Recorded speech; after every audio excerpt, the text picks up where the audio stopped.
Célébrée pour la diversité de ses paysages, la Bourgogne est également riche d'un patrimoine historique exceptionnel dont chaque village peut témoigner. Elle nous offre un véritable condensé de civilisation européenne telle qu'elle prit son essor au Moyen-Âge. De château en abbaye, la vigne a façonné cette terre à travers le temps, et le vin, sans aucune discussion, est le plus prestigieux ambassadeur de la région. Entre sa nature préservée, sa gastronomie et son art de vivre, la Bourgogne offre une palette de sensations qui en surprendra plus d'un.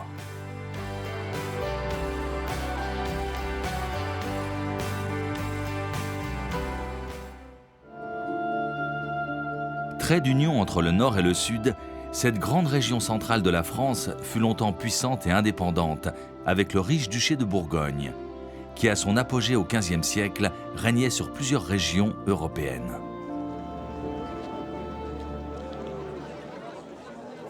La Bourgogne est une terre de vin, et ses grands crus l'ont rendue célèbre dans le monde entier. Cependant, les quelques 4000 exploitations viticoles sont de plus en plus confrontées à des aléas climatiques destructeurs. Et les sociétés d'entraide entre vignerons n'ont jamais été autant sollicitées. À la fin janvier, on fête tout de même la très populaire Saint-Vincent tournante, en l'honneur du saint patron des vignerons. Cette année, l'appellation Saint-Véran a été choisie pour accueillir les représentants des sociétés d'entraide, à Prissé, au sud du territoire. La journée démarre par une marche dans les vignes au lever du soleil.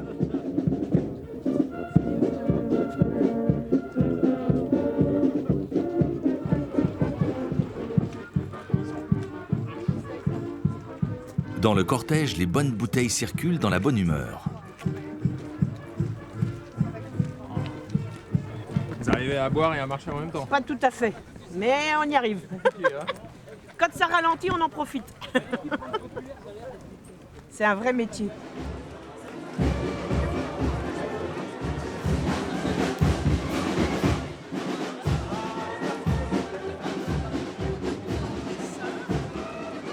Après avoir traversé le village, chacun se place devant son drapeau. 85 000 personnes auront fait le déplacement pendant le week-end. C'est la fête du vin, c'est la fête des vignerons surtout. C'est une fête qui montre qu'il existe un réel monde, un patrimoine, du symbole autour du vin et qu'il faut le défendre jusqu'au bout. Le vin qui est un fil conducteur de notre société économique, sociale, culturelle. Donc voilà, la Saint-Vincent, c'est obligatoire.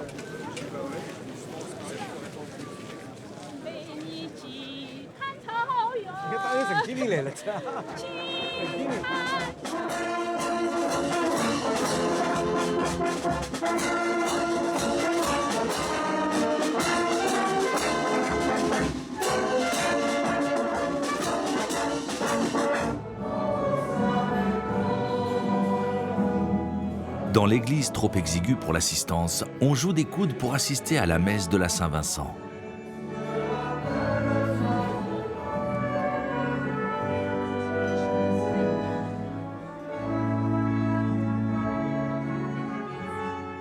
Pour cette fête de la Saint-Vincent, pour toute la Bourgogne. La confrérie des chevaliers du Taste-Vin va introniser de nouveaux membres, que nous retrouverons plus tard dans leur fief au Clos Vougeot. La cérémonie de la 74e Saint-Vincent tournante de notre confrérie, si appelée chapitre de la Saint-Vincent tournante de Saint-Véran. Messieurs les maîtres, veuillez sonner les honneurs.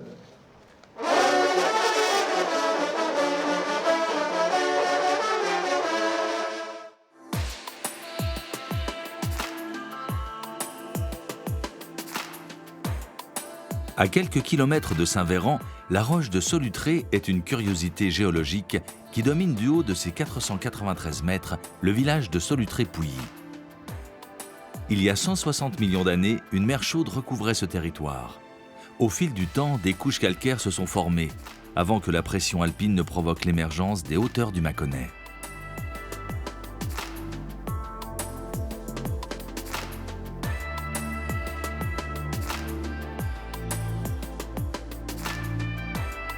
Il ne s'agit pas seulement d'un escarpement calcaire. Des fouilles ont mis en évidence un important peuplement préhistorique. Il y a environ 30 000 ans, des chasseurs nomades y suivaient des troupeaux sauvages dans leurs déplacements. On trouve de nombreux vestiges d'outils en silex qu'ils façonnaient. Au pied de la roche, le village de Solutré-Pouilly est le terroir d'un cru réputé, le Pouilly Fussé, issu d'un cépage unique, le chardonnay.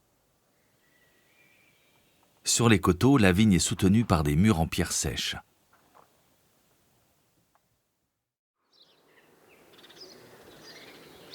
À quelques dizaines de kilomètres plus au nord, Cluny promet aussi de belles découvertes.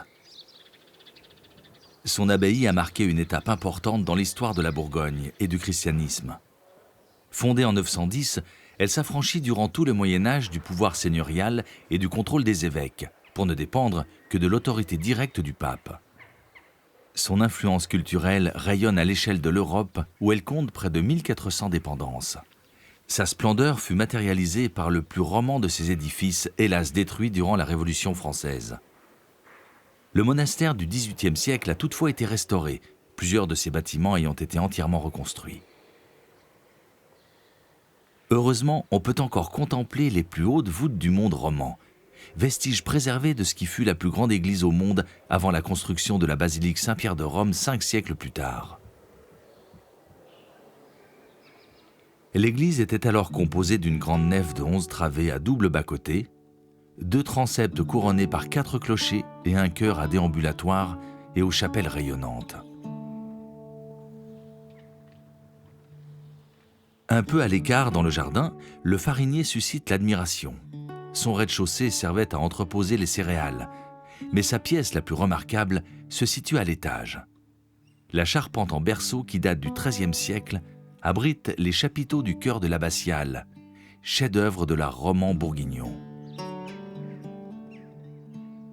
Les recherches archéologiques se poursuivent aujourd'hui dans une chapelle du Xe siècle antérieure à l'abbaye.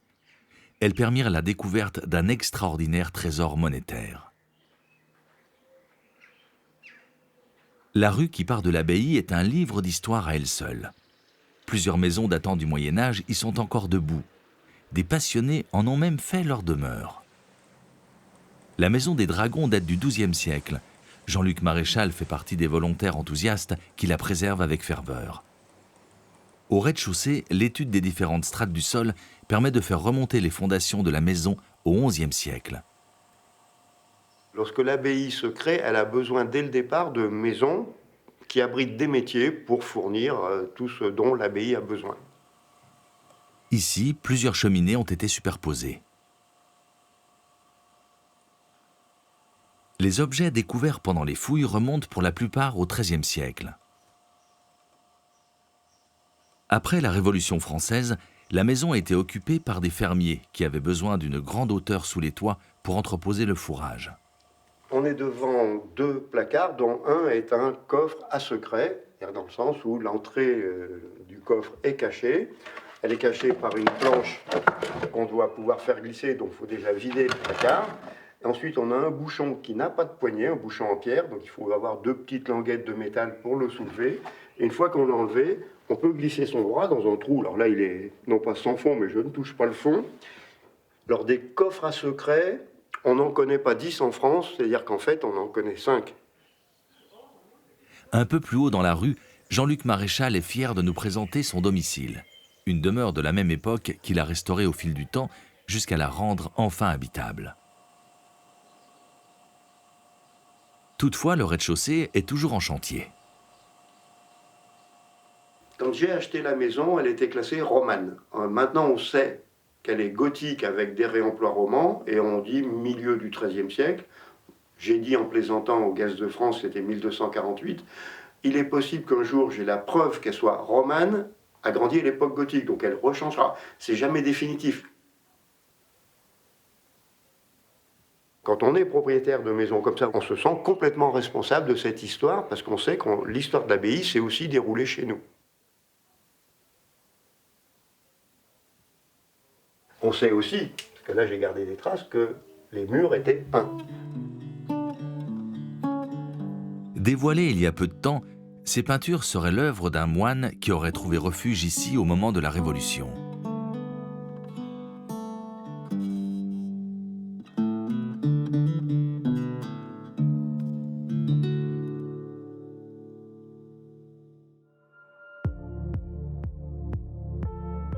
En poursuivant plus au nord vers la Côte d'Or, on découvre un paysage là encore modelé par les vignes. Le sol est ici soumis à l'influence de masses d'air d'origine méditerranéenne, atlantique ou continentale. Ces vents soutenus sont tantôt source de chaleur, tantôt source de fraîcheur, mais ils ont l'avantage de balayer les intempéries. Au château de Chassagne-Montrachet, c'est le temps des vendanges. On y produit un des vins blancs les plus fameux de Bourgogne. Si les moines n'avaient pas choisi cette terre pour planter du vin, peut-être qu'il n'y aurait jamais eu de vin. Donc forcément qu'on utilise ce que les moines ont fait. Donc c'est une forme de trésor.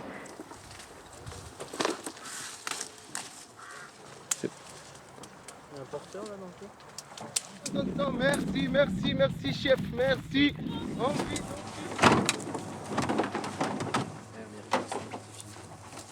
On est sur un terroir diversifié, mais qui est assez exceptionnel, qui donne des caractéristiques au vin, au pinot noir et au chardonnay, qui sont les deux cépages bourguignons, assez étonnants, qui les révèlent.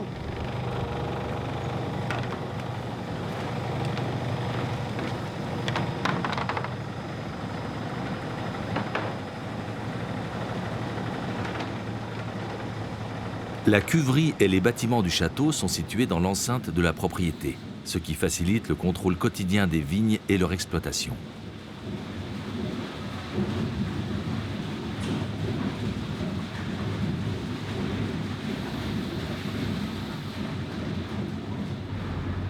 Tout au long de son séjour en cave, le vin sera constamment dégusté, analysé, surveillé, soutiré pour en obtenir la meilleure expression. Il restera ainsi en fût pendant 10 à 14 mois avant d'être mis en bouteille.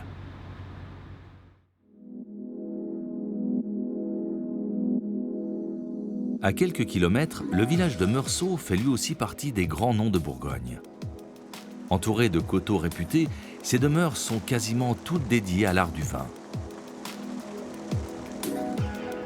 Le premier château construit sur la commune date de 1337.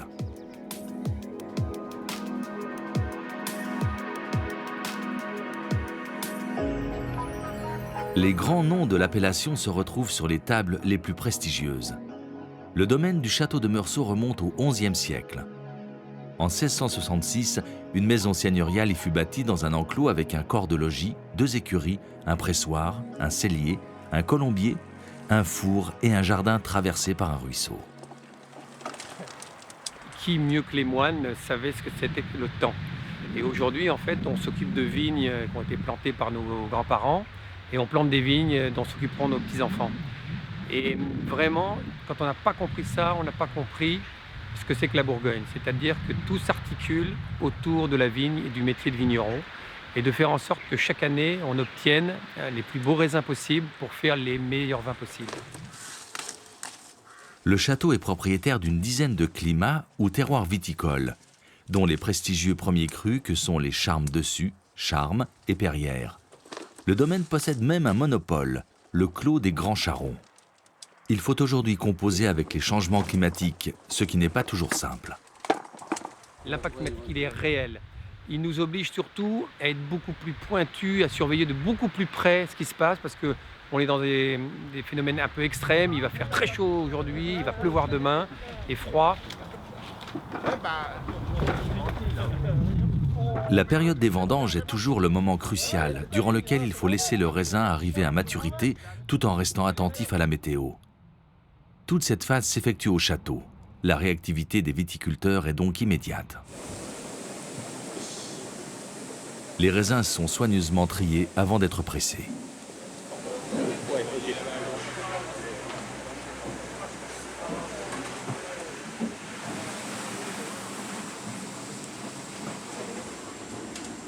La vinification va prendre plusieurs semaines avant que le nectar ne se retrouve dans les fûts pour plusieurs mois.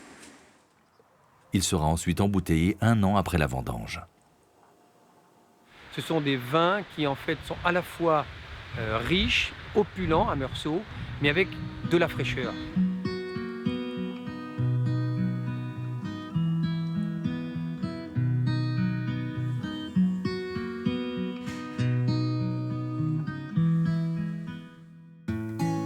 À quelques kilomètres au nord de Meursault, Beaune est considérée comme la capitale des vins de Bourgogne. C'est aussi une ville historique importante de la région.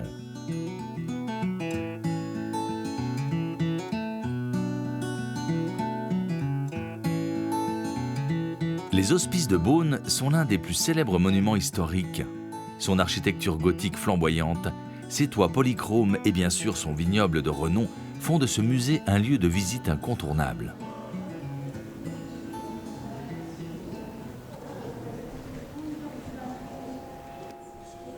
L'Hôtel-Dieu fut fondé en 1443 à la fin de la guerre de 100 ans, qui vit s'affronter Français et Anglais. Beaune et sa région sont meurtris par la famine et la peste qui ont décimé les campagnes. C'est donc pour les pauvres et les plus démunis que s'élève cet hôpital avant l'heure, inspiré des Hôtels-Dieu les plus remarquables des Flandres et de Paris. Tout autour de la cour, l'organisation harmonieuse des bâtiments règle la vie de l'institution charitable. Sous les voûtes en carène de vaisseaux de la salle des pauvres, on accueille les malades. Les Hospices de Beaune sont propriétaires d'un domaine viticole d'exception. La plupart des parcelles correspondent à des zones d'appellation premier cru et grand cru. Les 41 cuvées de prestige obtenues sont vendues depuis 1794 sous forme d'enchères le 3e dimanche de novembre. Ce sont les fameuses ventes des Hospices de Beaune. Depuis 5 siècles, leur gain est entièrement affecté aux œuvres charitables et religieuses des anciennes et nouvelles institutions hospitalières.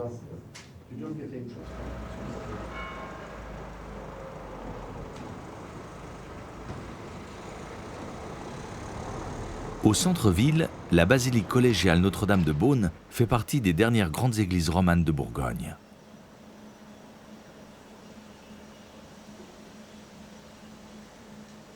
Sa construction fut entreprise au milieu du XIIe siècle sur le modèle de l'abbaye de Cluny.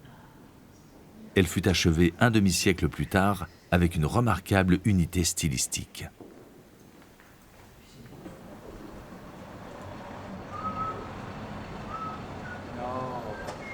Juste derrière la cathédrale, l'atelier de Xavier Bouzeran est ouvert sur la rue. Personnage connu des habitants de Beaune, il est à la fois viticulteur et artiste sculpteur. À 81 ans, sa passion pour son travail est intacte.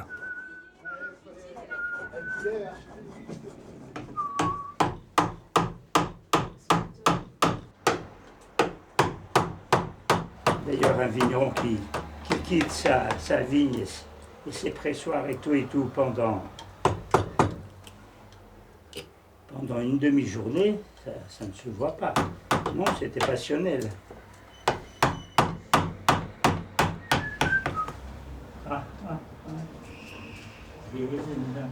Le bois le plus dur, c'est celle qui est une grande jaune là, et 2 petites femmes jaunes. Cette grande là, acacia. Alors là, c'est vraiment le plus dur ici, très veiné, très chouette. Très chouette. Le poirier est beaucoup plus neutre, en veinage. Et je vous montre donc justement un tilleul, la petite, et l'autre très veiné.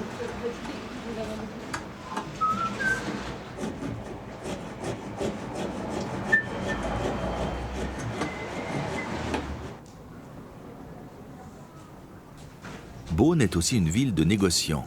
De nombreuses maisons du vin y ont leur siège.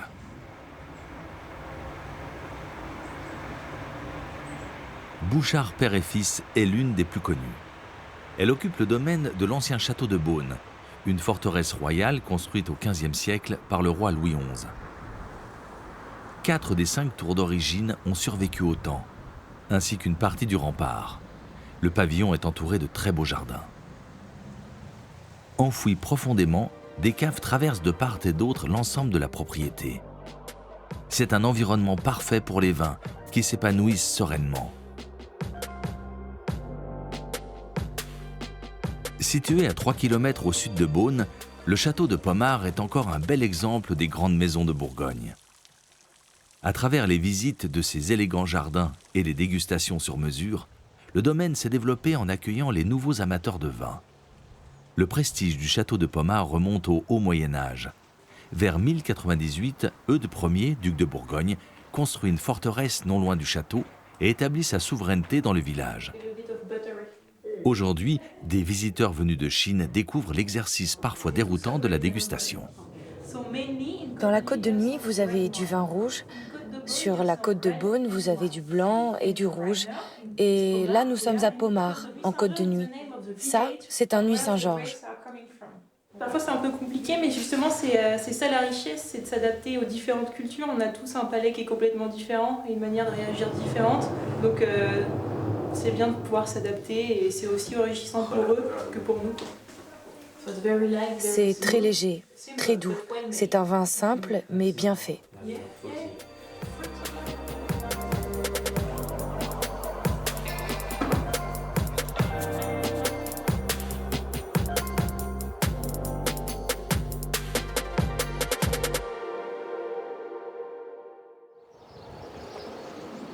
Nous quittons ces nouveaux amateurs pour remonter quelques kilomètres au nord où l'abbaye de Notre-Dame de Cîteaux a elle aussi beaucoup à nous apprendre. Fondée en 1098 par Robert de Molesme, l'abbaye de Cîteaux est le berceau de l'ordre cistercien.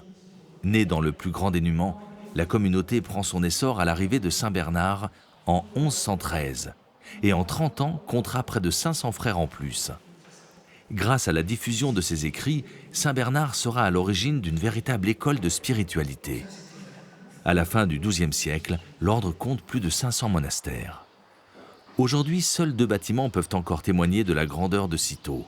La Révolution en a chassé les moines. Le domaine est vendu à des spéculateurs en 1791. Depuis, l'abbaye s'est cependant relevée. En 1998, on a célébré le 9e centenaire de sa fondation.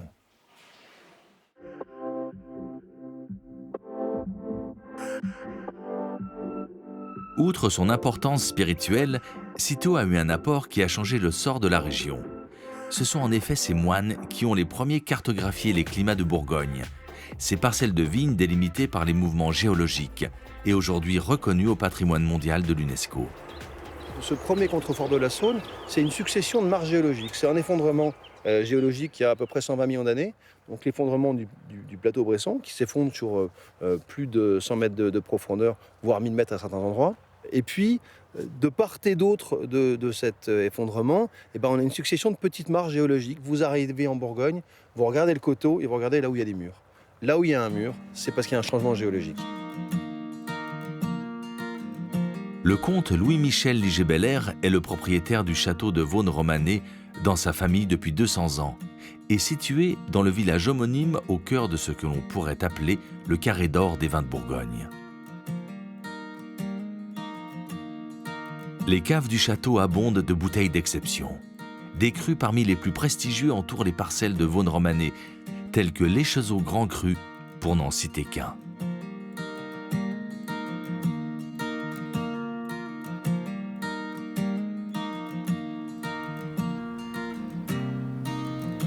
Nous retrouvons de nouveau nos moines de l'abbaye de Cîteaux, qui dès le XIIe siècle construisirent au milieu des vignes des bâtiments d'exploitation viticole.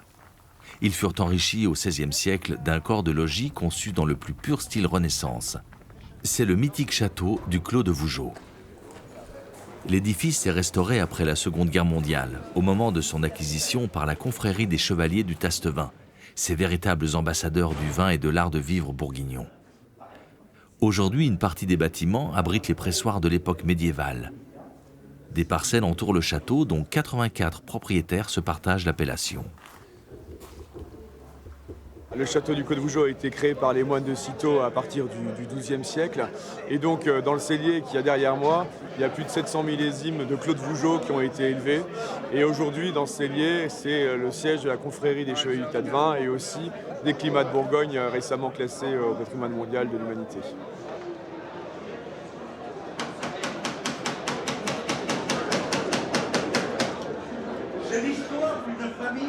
Les Chevaliers du Tastevin organisent des assemblées lors de dîners somptueux où 500 convives sont accueillis dans le cellier du château. Que l'on soit membre de la confrérie ou sur le point de l'être, on y accourt des 4 coins de la planète plusieurs fois par an.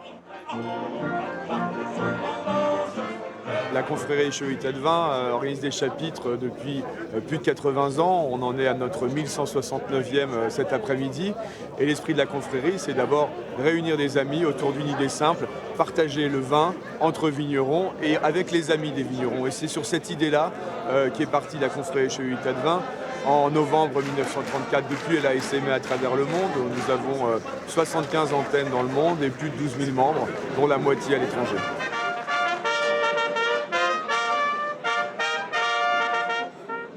Les climates bourgognes sont classés au patrimoine mondial de l'UNESCO.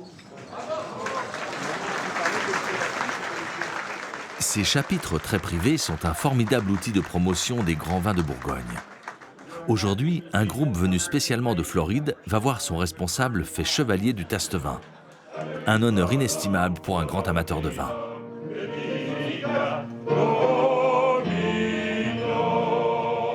D'être de vie gastronomique et de mœurs vineuses irréprochables.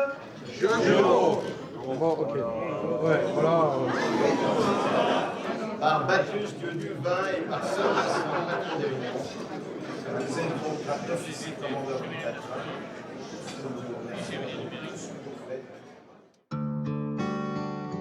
À une trentaine de kilomètres de là, nous arrivons à Dijon, capitale de la Bourgogne.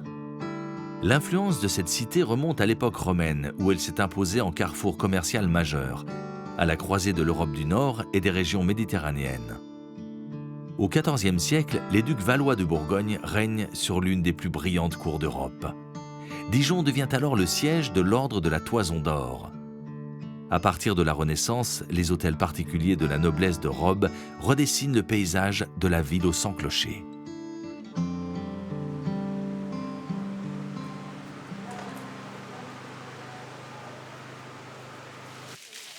Le palais des Ducs et des États de Bourgogne héberge aujourd'hui la mairie et le musée des Beaux-Arts de Dijon.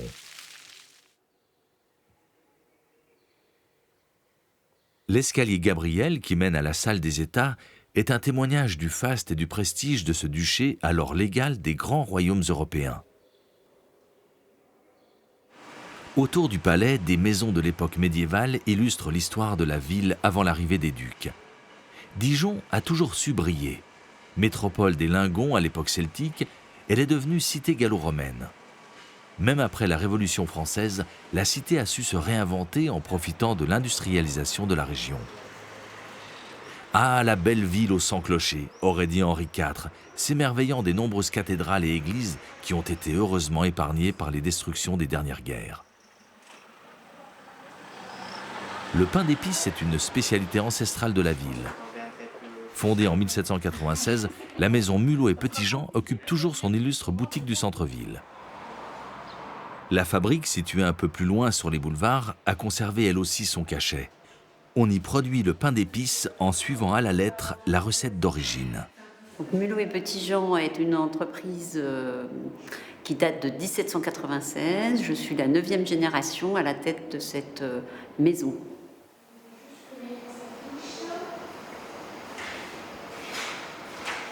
Ces ingrédients sont la farine, le miel, le sucre, quelques œufs et bien sûr des poudres à lever et les épices bien sûr. La caractéristique du pain d'épices de Dijon est d'être fabriqué à base de farine de froment et l'épice utilisée est l'anis. Alors la réussite et le secret de fabrication du pain d'épices, c'est sa première étape, la fabrication d'une pâte mère qu'on va laisser reposer. Ensuite, on va reprendre cette pâte, en faire une pâte qu'on appelle nous braquer dans notre langage et dans notre jargon de pain d'épicier. Donc là, on est vraiment sur le savoir-faire, puisque la pâte mère est une pâte très très dure et on a un délai de conservation à respecter, sinon on ne peut pas travailler le produit.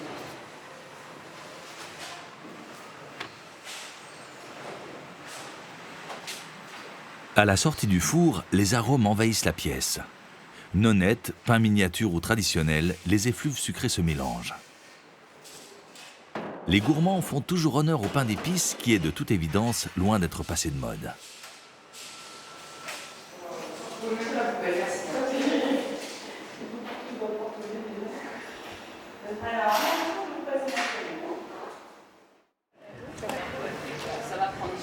La moutarde est un autre produit emblématique de la région. Il faut se rendre à Beaune pour trouver le dernier fabricant à avoir conservé une méthode artisanale, la moutarderie Fallot, fondée en 1840. Nous respectons les traditions des maîtres artisans moutardiers. C'est-à-dire que nous écrasons toujours les graines à la meule de pierre, comme le faisait l'artisan moutardier, au siècle dernier et même avant. Donc ce procédé vraiment très traditionnel, assez peu productif, permet véritablement d'avoir une pâte beaucoup plus granuleuse, beaucoup plus goûteuse, et avec un procédé dit à température ambiante.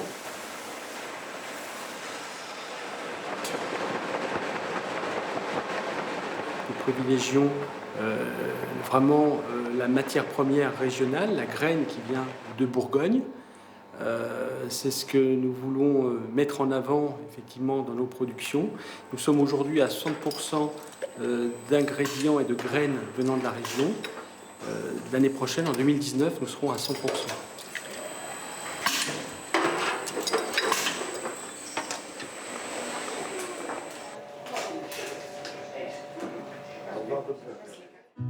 Poursuivons la route vers le nord pour découvrir une nouvelle merveille architecturale, l'abbaye de Fontenay, qui compte parmi les plus anciens monastères cisterciens.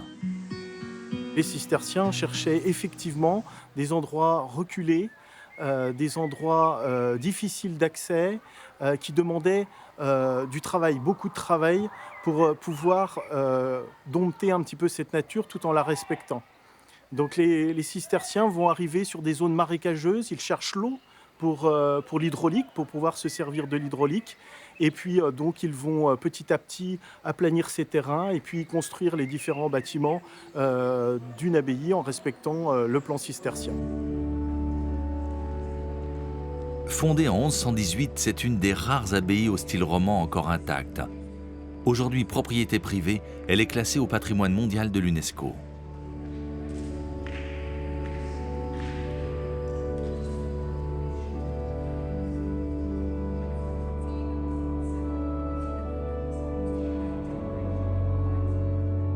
Le vaste dortoir situé à l'étage est couvert d'une magnifique charpente en chêne du XVe siècle, qui évoque la coque d'un navire renversé. Les moines y dormaient tout habillés sur de simples paillasses.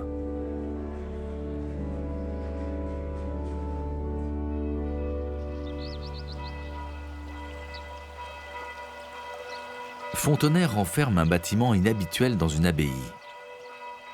Une forge. Donc ils vont créer à Fontenay une forge qui est très grande pour l'époque, qui fait plus de 50 mètres de long. Et puis ils vont révolutionner cette technicité. Les cisterciens, eux, vont inventer le martinet, c'est-à-dire ce grand marteau qui va permettre d'abattre sur des loupes de fer pour pouvoir les façonner.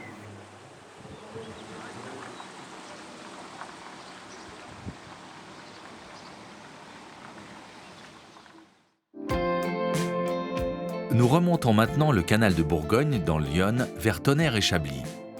La fosse d'Yonne est à l'origine de la création de Tonnerre.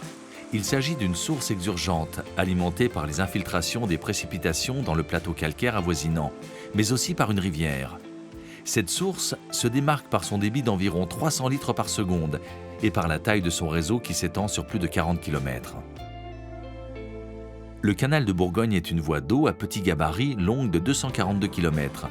Il relie le bassin de la Seine à celui du Rhône. Inauguré en 1882 avec 189 écluses, il devait faciliter le transport de marchandises, mais a été très rapidement concurrencé par le train. Aujourd'hui, il ne sert qu'à la navigation de plaisance. Sur les rives de l'Yonne, Joigny et son port sont d'ailleurs devenus une étape importante de cette marine récréative. Mais les hauteurs de la ville ont davantage de charme. On y trouve en effet des demeures datant du XVIe siècle, comme cette maison dite du Pilori qui appartenait à une famille de drapiers. On peut aussi admirer la magnifique demeure du bailli et ses deux façades sculptées. Au cœur du quartier des commerçants et des négociants en vin, l'église Saint-Thibaut a connu bien des modifications depuis sa construction en 1076.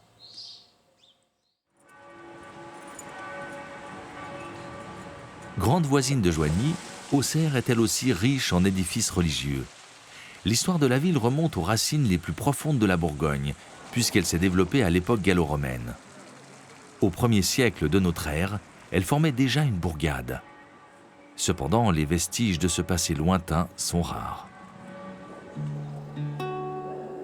La cité regorge pourtant de splendeurs très appréciées des visiteurs. L'abbaye Saint-Germain dont les premières constructions datent du 5e siècle.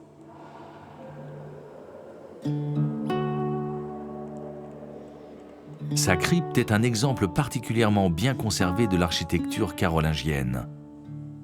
Un couloir de circulation rectangulaire y entoure une impressionnante confession centrale. La crypte présente un cycle de fresques uniques remontant au IXe siècle, les plus anciennes de France. Il est très probable que l'histoire chrétienne et monastique de la Bourgogne a débuté entre ces murs. Saint Germain, alors évêque d'Auxerre, repose dans la crypte. Personnalité essentielle de son époque, il est connu pour ses efforts d'évangélisation et de diplomatie, ayant permis à son comté d'éviter de nombreuses guerres.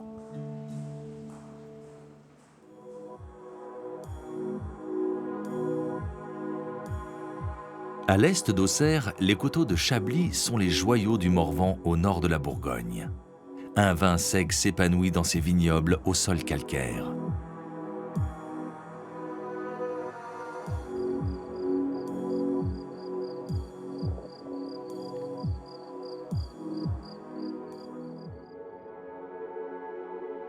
Surnommée la colline éternelle, Vézelay fait partie des plus beaux villages de France, ce qui lui a valu d'être classé par l'UNESCO au patrimoine mondial de l'humanité. Les Gallo-Romains ont été les premiers à exploiter cette terre avec déjà le travail de la vigne. Puis ils ont construit des thermes, une marque d'intérêt importante pour l'époque.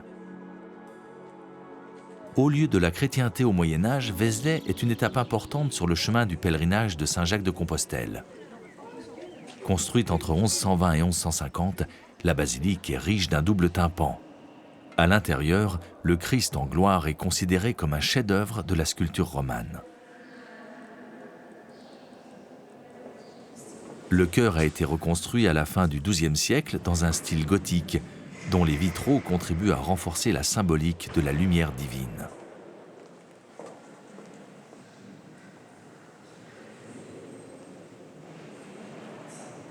La décoration est assez discrète. Les sculptures ont été taillées au sommet des colonnes afin de ne pas distraire moines et fidèles dans leurs prières.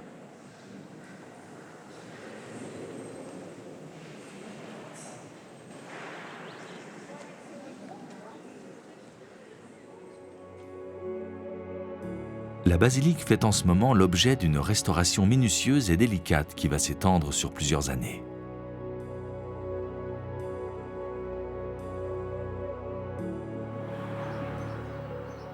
En contrebas de la colline, à Saint-Père-sous-Vézelay, Nicolas Nanceau produit des huiles vierges à base de graines de la région.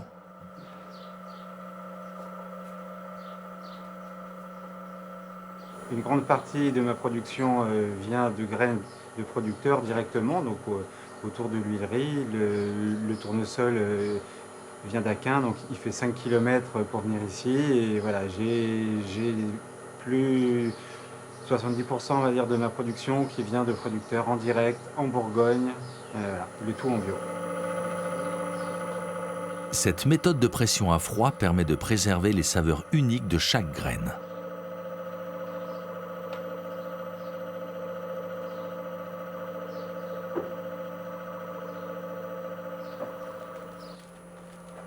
Nicolas presse des noix, noisettes, amandes, sésame, mais aussi une graine moins connue, la cameline. La cameline, c'est une vieille variété de graines de la famille de la moutarde. C'est une graine qui n'était plus du tout cultivée depuis 60-70 ans. Et voilà, qui est de nouveau cultivée en bio pour ses propriétés assez faciles à cultiver en agriculture bio. Et également pour ses propriétés nutritives, une huile qui est très riche en oméga 3, qui a un bon goût, donc voilà, qui plaît bien en assaisonnement.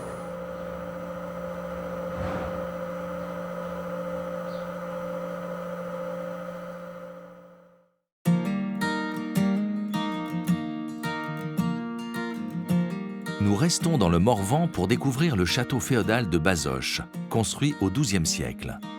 À l'époque des croisades, Richard Cœur de Lion et Philippe Auguste, les rois d'Angleterre et de France, en furent les premiers occupants.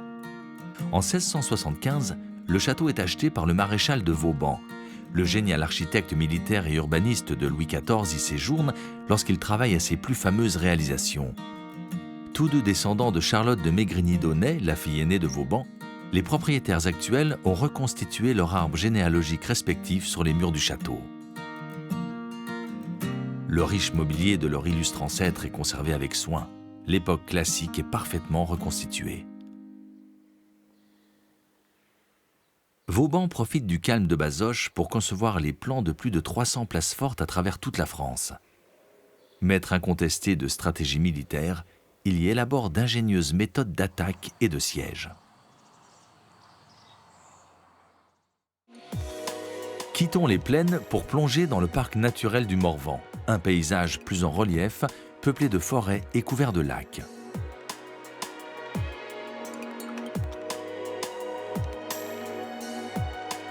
Les Settons en est sans doute le plus bel exemple. Ce lac artificiel est né suite à la construction en 1854 d'un barrage sur l'Yonne pour réguler la navigation et faciliter le flottage du bois jusqu'à Paris.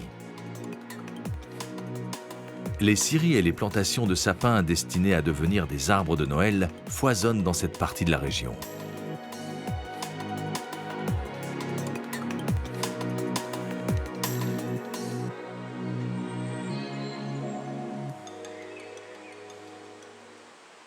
Certains trésors se méritent, comme cette chute d'eau cachée derrière une petite forêt. Au saut de Goulou, le caillou se jette dans la cure et dévale une faille granitique de 10 mètres de haut. Tout près, dans le village de Goulou, la saboterie Martin fabrique encore ses sabots de bois à la main.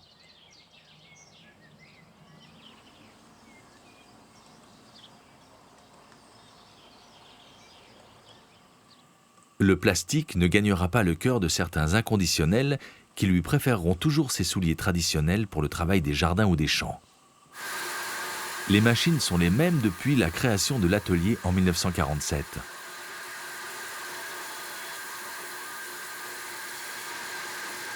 Première étape, Luc Four commence à tailler une bûche de bouleau.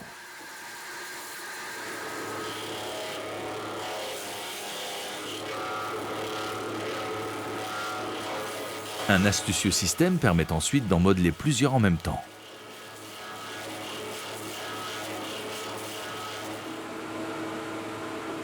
Les sabots vont enfin être creusés.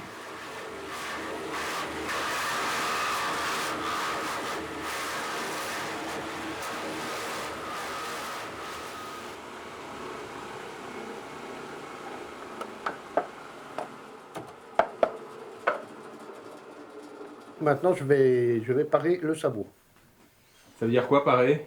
Ça veut dire finir le nez et le talon du sabot. D'accord. Le bois, qu'est-ce que c'est? C'est du bouleau. D'accord. Et pourtant, on est dans une région sapin Père Noël, alors? Oui, aussi, oui. Mais bon, il y a aussi quand même un peu de forêt de bouleau.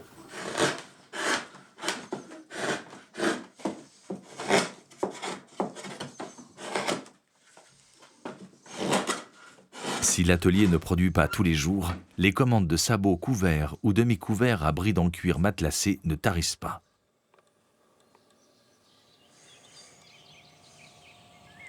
Dans le Morvan, la densité de population est faible. On peut donc s'immerger dans une nature envoûtante où les grands espaces vierges sont nombreux. Dernier des grands lacs du Morvan, Saint-Aignan a lui aussi été créé par la construction d'un barrage sur la rivière Cousin en 1969. Long de 2,5 km, il est très prisé des pêcheurs qui y trouvent tous les grands poissons d'eau douce. L'élevage est une activité essentielle du Morvan. Pendant la belle saison, les vaches migrent ainsi d'un pré à l'autre et font partie intégrante du paysage. Le Mont Beuvray est l'occasion d'une nouvelle plongée dans l'histoire. Il y a 2000 ans, Bibracte était une puissante capitale gauloise.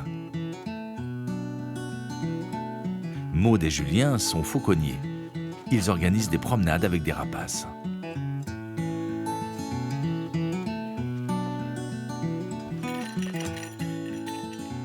On est sur le Mont Beuvray.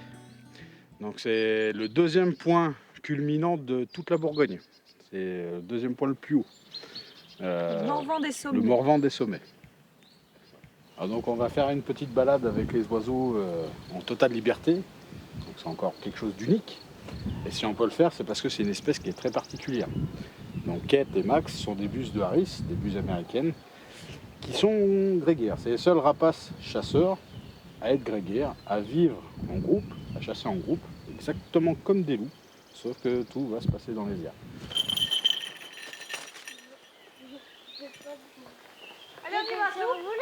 À travers leur structure, Maud et Julien cherchent à préserver plusieurs races d'oiseaux dont l'habitat se restreint de plus en plus, mais qui trouvent dans ces forêts une belle terre d'accueil. Le duo de fauconniers est convaincu qu'à force de pédagogie, leur sauvegarde pourra progresser.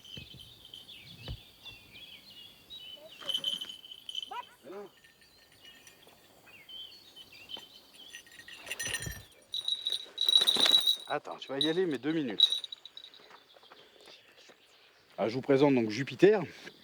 Jupiter, c'est un faucon lagard qui vient d'Inde et du Pakistan. Une espèce qui est un petit peu en déclin. Depuis une dizaine d'années, on s'aperçoit qu'il y a un gros problème dans son milieu d'origine. Une espèce que nous, on chérit beaucoup et avec lequel on a intégré un programme de conservation qui est mené par les Britanniques qui s'appelle Project Cougar. Allez, viens! Ouais, non, loulou! C'est pas facile. C'est une chouette effraie, donc c'est une chouette qu'on peut trouver partout en France. On appelle l'effraie des clochers. On la retrouve un petit peu partout en France. Non, c'est vraiment un oiseau français qui connaît quelques soucis par rapport à l'effectif de ses populations, qui manque d'habitat, de sites de nidification. Bibracte est l'un des plus grands sites archéologiques européens de l'âge de fer. Capitale des Éduins, puissant peuple de la Gaule celtique, on estime que sa population a pu atteindre entre 5 000 et 10 000 personnes.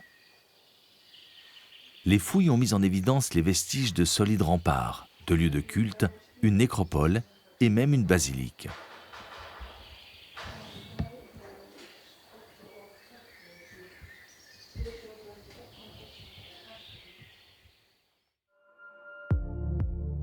À 20 km, Autun rayonne d'un passé glorieux.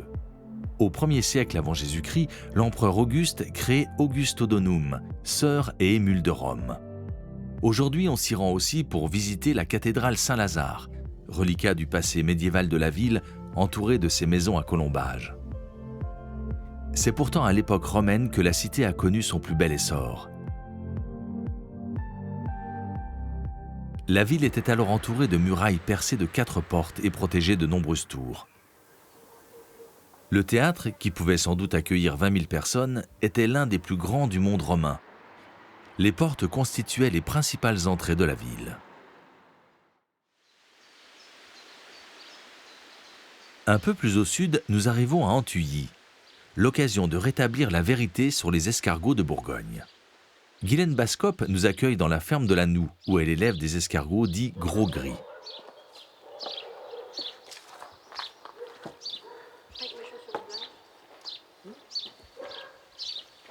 Donc là, on vient de mettre nos 360 000 bébés dans les parcs. Donc ça a été à la mi-mai. Donc quand on les reçoit, ils sont gros comme un gros grain de beauté. C'est la taille de l'escargot, comme un gros grain de beauté. Dans la nature, un escargot gros gris va mettre 2 saisons pour passer de l'état bébé avec la taille adulte. Et nous, parce que nous sommes des éleveurs, on va arroser toutes les nuits nos parcs. Donc tous les soirs, l'escargot va sentir l'humidité et il va sortir de sa coquille et il va manger la végétation. Et ça, tous les soirs, toutes les nuits, parce qu'on va créer 1 à 2 orages par nuit. Ainsi, l'escargot va grossir 2 fois plus vite que dans la nature. L'escargot de Bourgogne vit 2 ans en moyenne. Contrairement au gros gris, il hiberne en hiver, ce qui le rend plus costaud, mais aussi moins goûteux.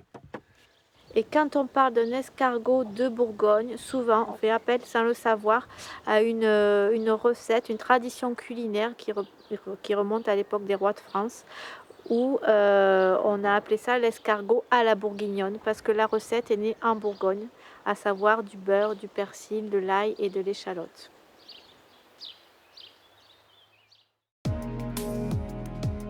Nous finissons notre périple bourguignon tout au sud de la région, avec la belle histoire de la manufacture de Digoin.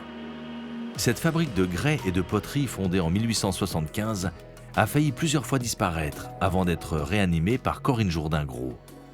Ça s'appelait d'abord la vallée de la céramique parce qu'il y avait une multitude de petites entreprises qui se sont installées le long du canal.